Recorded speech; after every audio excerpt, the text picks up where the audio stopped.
My God is awesome. My God is awesome. He heals me when I'm broken. Heals me when I'm broken. Strength where I've been weak. Strength where I've been weak. Forever he'll reign.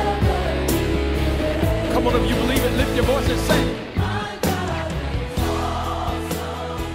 come on, if you know he's awesome, say it. People have so much stuff going on in their life, Johnny, that they couldn't find that mustard seed of faith. So what we need is hope. Because if people have hope, they can find that mustard seed of faith and move the mountains of stuff out their life so they can see God and see him clearly for who he is, how much he loves us, what he'll do on our behalf. He'll move the very universe on our behalf. He gave his only begotten son for it. Let his son be crucified for me, a prostitute for me, a sinner for me. For me. And so I would never be able to say, no, it don't matter where I'm at. Believe me, I could be on Capitol Hill or I could be in the prison training correctional staff.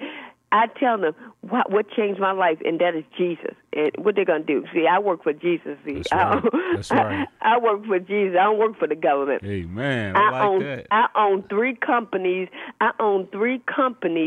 And I'm the president and founder of a 501c3 nonprofit. So I work for Jesus.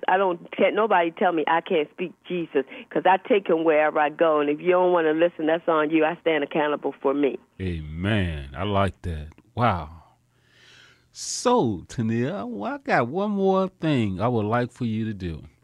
Can you say a prayer for individuals that will hear everything that you just said and that may be in shoes that you were in prior to God working a work in your life, that may be doing crack, may have just came out of prison, may have lost a child? Would you say a prayer for them? Absolutely. Absolutely. Oh, Heavenly Father, I just come. Come on and lift your voice.